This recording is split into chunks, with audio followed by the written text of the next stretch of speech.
हे इथून खालून आपले रस्ते असतील.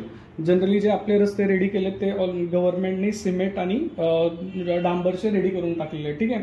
सो रस्ता असा खालून असेल आणि त्याच्या वरतून आपण काय करूयात, एक प्रिमायसेस कन्स्ट्रक्ट करूया ज्याच्यावरती तुम्हाला सोलर पॅनल कन्स्ट्रक्ट करता येतील. सोलर पॅनल का लावायचे, कारण आपल्याला माहिती की सोलर एनर्जी फ्री एनर्जी आहे आणि आपण आता ईव्हीज जनरेट करतोय. मग ईव्हीज जेव्हा रस्त्यावरून चालतील त्यांना जी रिक्वायर्ड असणारी एनर्जी आहे ती तुम्हाला कुठल्या तरी पॉवर स्टेशन पासून जनरेट करण्यापेक्षा सोलर पॅनल पासूनच जनरेट केलेली बेटर राहील. परत हे सस्टेनेबल पण आहे, म्हणजे 25 वर्षापर्यंत पॅनल्स तुम्ही एकदा इन्व्हेस्टमेंट केलेली 25 वर्षापर्यंत चालणार आहे. मग ज्याच्यामुळे तुमचे जे पॅनल्स आहेत हे पॅनल्स तुम्हाला जी इलेक्ट्रिसिटी प्रोव्हाइड करत राहतील ती कंटिन्यू एका ठिकाणी स्टोअर्ड होत राहील. आणि या स्टोरेज टँकमधून जेव्हा आपण कार्स रस्त्यावरनं येतील चार्जिंग स्टेशनसाठी, तेव्हा चार्जिंग स्टेशन्सला आल्यानंतर ते काहीतरी अमाऊंट ऑफ पे करतील आणि त्याच्या अगेन्स्ट आपण त्यांना चार्जिंग प्रोव्हाइड करू. सो हा आपला प्रोजेक्टचा कन्सेप्ट आहे, ज्याच्या बेसिसवरती आपण प्रोजेक्ट रेडी करायचा प्रयत्न करतो. हे प्रोटोटाईप आहे. प्रोटोटाईपमध्ये आपण मल्टिपल सोलर पॅनल्स घेतले, छोटे सोलर पॅनल्स आहेत. आता सध्या याचं व्होल्टेज रेटिंग 4 व्होल्ट आणि 100 मिली अँपिअर पर्यंत आहे. मग आपण काय करतोय, त्यांना सिरीज आणि पॅरललमध्ये कॉम्बिनेशन करतोय, कारण बॅटरी आपली 12 व्होल्टची आहे.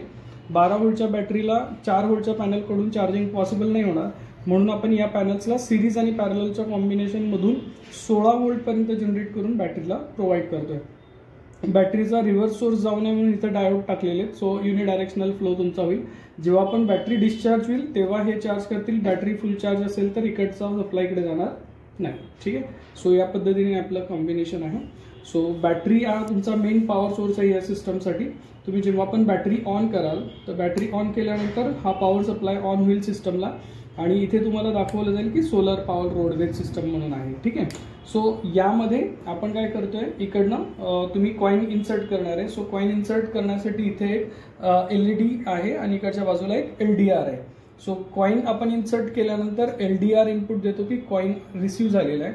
तो रिसिव्ह झालेला कॉइन इनपुटमध्ये कंट्रोलरला इन्फॉर्मेशन देतो.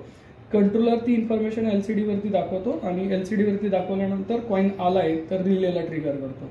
रिलेच्या NONC मधून तुम्हाला चार्जिंगच्या वायर्स कनेक्ट करता येईल, ज्याच्यावरनं तुम्हाला चार्जर लावता येईल. ठीक आहे. सो बेसिकली आपण हा इकडनं जे 12 व्होल्ट DC घेतोय त्याला इथे सगळ्यात पहिल्यांदा रेक्टिफायर सर्किट वापरले, मग फिल्टरिंग सप्लाय घेतलाय, मग हा व्होल्टेज रेग्युलेटर आहे 7805. हे तुमचे LEDs आहेत, पॉवर ऑन LED, ज्याच्याने सप्लाय आलाय हे दाखवलं जाईल. LCD 16:2 आहे, म्हणजे 16 कॅरेक्टर 1 लाईनमध्ये असे 2 लाईन्स याच्यावरती आहेत. याला 6 लाईन जवळपास आपण इंटरफेस केलेल्या आहेत. त्यातल्या 2 कंट्रोल पिन्स असतात, 4 डेटा लाईन्स असतात, त्या कंट्रोलरला लागलेला आहे. हा जो कंट्रोलर आहे तो अर्डिनो कंट्रोलर आहे. या कंट्रोलरमध्ये 28 पिन्स आहेत. त्या 28 पिनपैकी 20 पिन तुम्हाला इंटरफेसिंगला अवेलेबल असतात. याला इथून आपण हे 12 व्होल्ट पिकअप करून दिले, म्हणजे याला सप्लाय मिळतो. इथे खालच्या बाजूनी कंट्रोलर आहे, त्या कंट्रोलरच्या ज्या इंटरफेसिंग पिन्स आहेत त्या इथे बाजूला अवेलेबल आहेत. त्यावरती आपण साधारण 3 इंटरफेसिंग केल्यात. एक LCD आहे, एक सेन्सर मॉड्यूल आहे, एक रिले. सो रिले हा आपल्याला तुमचा आउटपुट सोर्स जर 12 व्होल्टचा असेल, 12 व्होल्टचं चार्जिंग करायचं आहे तर लावता येईल. 230चं चार्जिंग आहे, 230चं लावता येईल. 5 व्होल्टचं आहे, 5 व्होल्टचं लावता येईल. याच्यासाठी आपण रिले लावला आहे. ठीक आहे. आणि हा कॉइन सेन्सर आहे. इन्सर्ट कॉइन येईल आणि इन्सर्ट कॉइन आल्यानंतर आपण कॉइन टाकला की कॉइन इज डिटेक्टेड आणि चार्जिंग इज ऑन. सो 60 सेकंदपर्यंत तुम्हाला चार्जिंग मिळणार आहे. सो 60 सेकंडच्या चार्जिंग्सला तुम्हाला इथे टाइम डिले मिळतो.